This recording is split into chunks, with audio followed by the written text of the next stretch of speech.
Imagine, right now, America in a full-blown war. A World War III, to put it in perspective. The world wars of the past were ruthless and merciless, but with today's technology, you would be shot dead without even seeing your enemy. The nuclear warfare that won't simply kill you, but if you manage to live, you face a painful death of nuclear radiation. Every father, husband, brother, uncle, cousin, and friend is being drafted, ripped apart from families with an uncertainty of staying alive. You send your loved ones away with a deep sorrow in your heart, death being the forefront of your mind, but you also send them away with honor and pride that they will be serving the country with the ultimate sacrifice, their lives. So with heavy hearts, you send them off, and months into their departure, you live off of the messages they managed to send you, clinging to their words, hoping, praying, begging of faith that they will never have to walk across that battlefield, that if they do, they will make it out alive. Instead, though, you receive a letter. Your worst nightmare come to life. Your loved one is dead. Or your father or son, cousin or friend or partner in life is dead.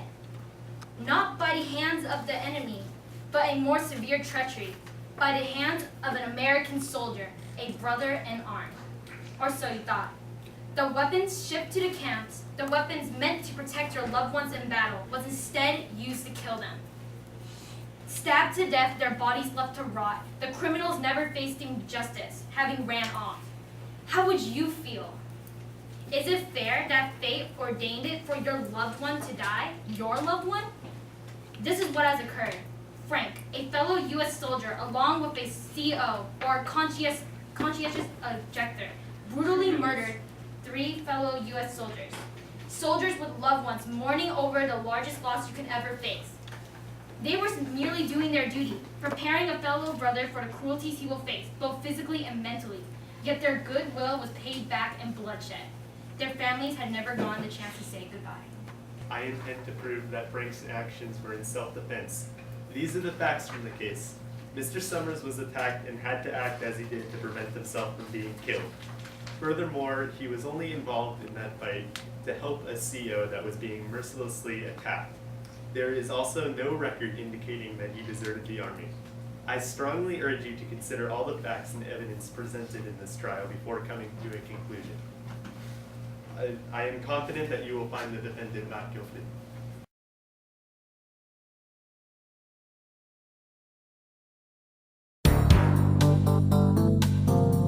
I have no direct relation to the defendant.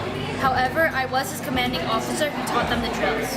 I don't have a personal relationship with him. I just oversee all the operations that at the fort that he was stationed at. We have bonded in quarantine, actually, in our town for 2 days. And over the time, I've learned a lot about him and things he's done in the past. There is no relation. Okay, none at all? None at all.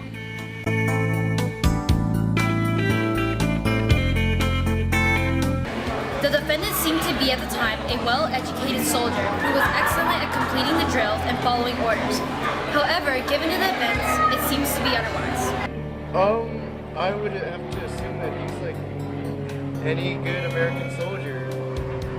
Hardworking, has all the American ideals and everything. Good soldier. He is, he's a very nice man. He's very noble and loyal, and he was probably doing the right thing when he killed the man. He is a person with a very kind heart who interfered with my beating and practically rescued me.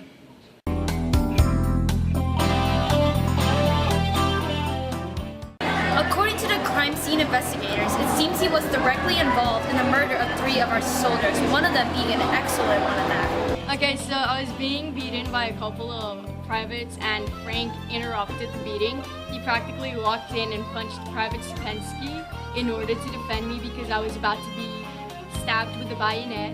And then he was headlocked by another private known as Private Chicago.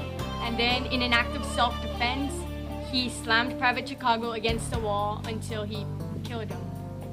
I know that he witnessed a beating by 3 officers of a CO, and he asked to participate in instead, he actually killed one of the soldiers, and the CO that was being beat killed the other two. And then he fled and stole 2 guns from a military transport and arrived at our town. Swear to tell the truth, the whole truth, and only the truth, so help you God. Yes. Let me see it. Can you recount the story that Frank told you in your own words? While we were in quarantine, Frank told us the story of how he had escaped from Fort Jenkins. And it started out when he was walking around the camp, Fort Jenkins, and he happened to see 3 soldiers beating up a CO. And he told me that he tried to pretend he was one of them and he wanted to beat up the CO, when instead he beat up one of the guys and beat him to death. Then when he turned around, he saw the CO stab both other soldiers, and then they fled the Fort Jenkins. Later on, they encountered a vehicle, a military transport, and they found 2 guns in the back, which they later took and stole. And that's when Frank Summers arrived at our town and tried to shoot them with one of those guns. So you said that you bonded with Frank during the shooting. Is that true? Yes. Could you explain again how Frank killed the man? He killed the first man by beating him to death, by knocking him against the wall and breaking his neck. But Frank Summers has said that the man he killed was choking him to death. Did he say that during the communication? Yes, he did. Only after provoked by the first man. So while you were bonding, did you believe that Frank Summers could have caused any harm to your quarantine town? No. Philip, isn't it true that according to what Frank told you, and also from the evidence, it proved that Frank was actually the first one to throw the punch in the fight? Yes, he had been very sneaky about the way he had gone into the fight, and he's told the other 3 soldiers that he wanted to help beat up the CO. Of the truth, the whole truth, and nothing but the truth, so help you God. Yes, ma'am.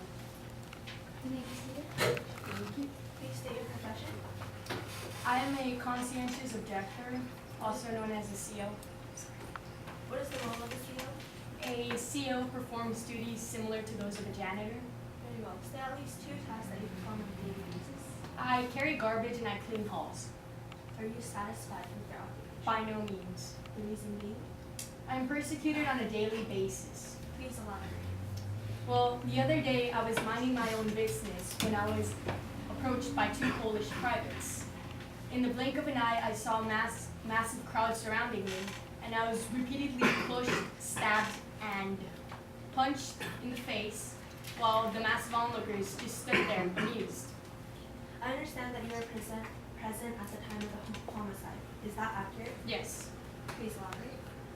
Okay, so at the time of the homicide, I was approached by 3 Polish privates. I remember that 2 of the privates were the ones that previously ambuscated me, but there was a new private who I cannot identify. How does Frank Summers fit into all of this? So Frank Summers fits into all of this because he interfered with my beating.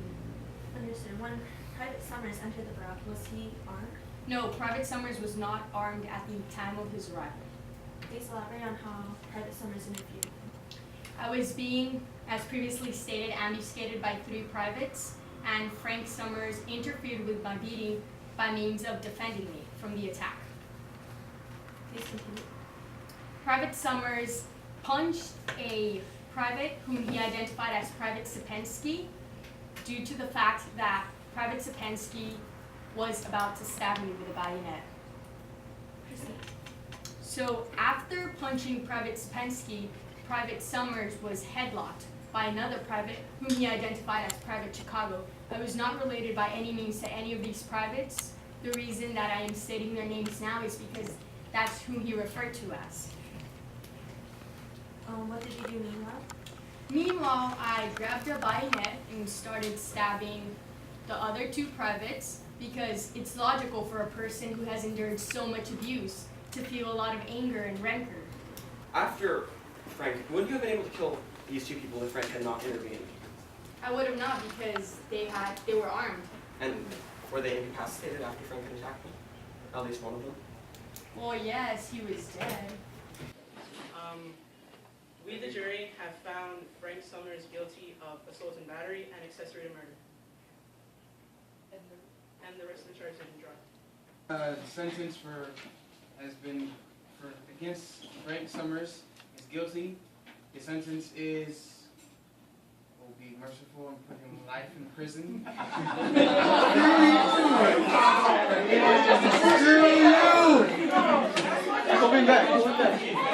I mean, actually, I changed my decision. All right, hang on. All right, great job, you guys. Yeah.